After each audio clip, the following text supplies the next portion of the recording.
What is ROM? ROM stand for read only memory. ROM's क्या मतलब है? R for ROM, R, read for R, O for only and M for memory, जो केवल पढ़ी जाने वाली है, केवल पढ़ने के लिए जो होती है उसको बोलते हैं ROM memory. It contains permanently recorded instruction that are vital for starting up a computer.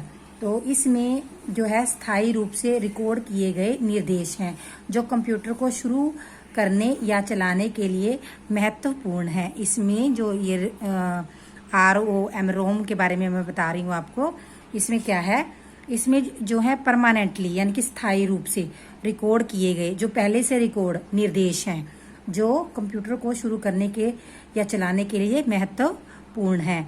These instructions are stored by the manufacturers.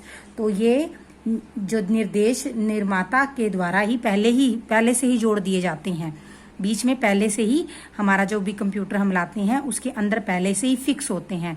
Instruction in ROM can be read but can not change and erased.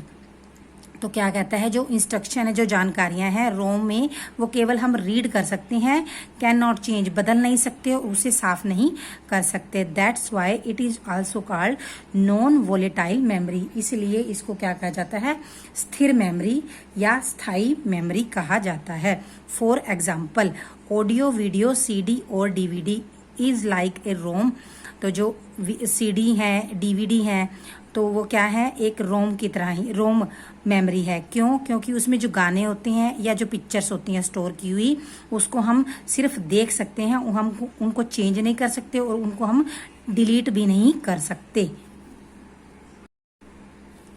Next, RAM versus रोम, जो मैंने ऊपर आपको read करवाया है, same वही चीज में दोबारा बताई गई है। Store during the after processing, stored bye manufacture. आगे है स्टोर्स इंफॉर्मेशन टेम्परेरली, ये इसमें टेम्परेरी होती है और इसमें परमानेंटली होती है। इसकी स्पीड वास्ट होती है और low use a lot of power and fast है but use very little power.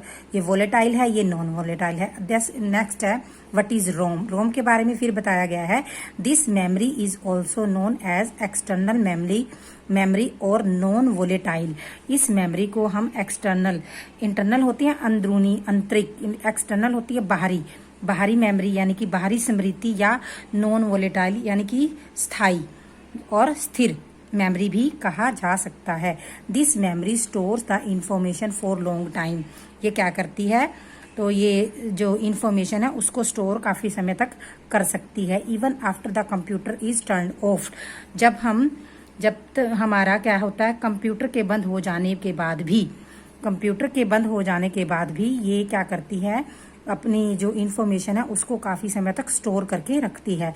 These are used for storing data information permanently.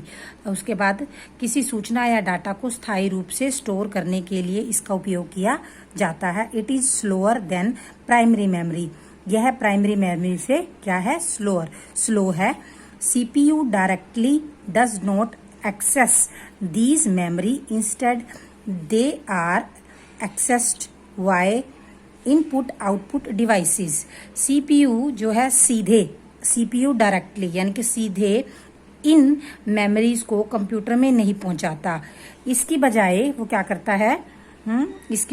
है, कि ये इनपुट और आउटपुट के माध्यम से कंप्यूटर में, ये कंप्यूटर में पहुंचाता है। डायरेक्टली नहीं पहुंचाता, वो किसके माध्यम से, इनपुट और आउटपुट के माध्यम से वो कंप्यूटर में पहुंचाता है। Contents of secondary memories are first transferred to primary memory and then CPU can access it।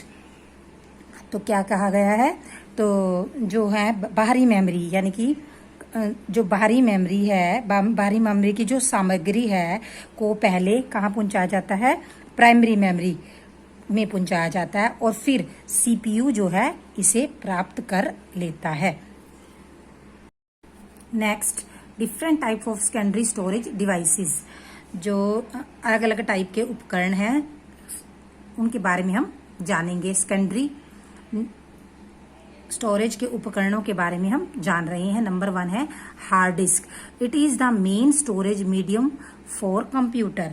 यह कंप्यूटर के लिए मुख्य भंडारण का माध्यम है, यानी कि स्टोरेज का माध्यम है।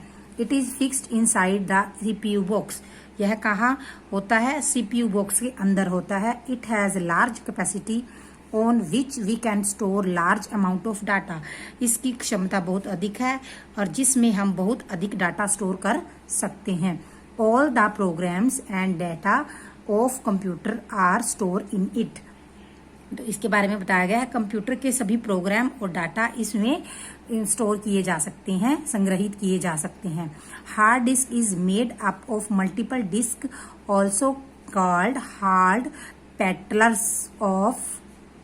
Platters of metal. तो क्या कहा गया है? हार्ड डिस्क जो है कई डिस्क को मिलाकर बनाया जाता है और जिसे मेटल का हार्ड प्लेटर भी कहा जा सकता है।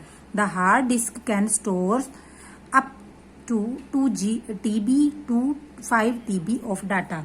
तो हार्ड डिस्क के अंदर यानी कि 2 TB 2000 से 5000 तक डाटा को स्टोर किया जा सकता है। नेक्स्ट है CD कॉम्पैक्ट डिस्क। उसके बारे में हम जानेंगे। It is an optical storage media. इसके बारे में बताया गया है कि ये क्या है, जो यह एक प्रकाशीय, ऑप्टिकल का मतलब है प्रकाश।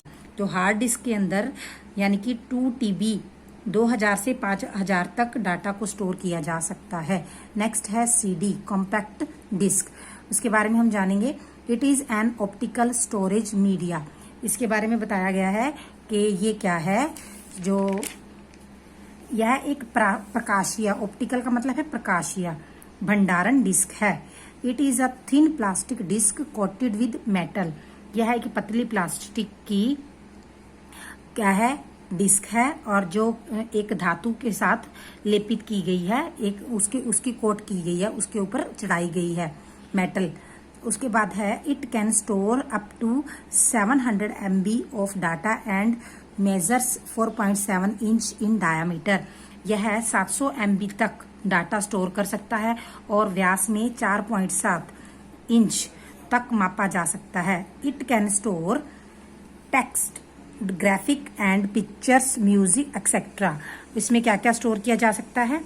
इसमें पाठ और ग्राफ्स और चित्र और म्यूजिक भी स्टोर किया जा सकता है। To access data from a CD we need to place it in the CD drive. तो CD से डाटा प्राप्त करने के लिए हमें इसे CD ड्राइव के अंदर रखना होगा। नेक्स्ट हम जानेंगे DVD यानी कि डिजिटल वर्सेटाइल डिस्क।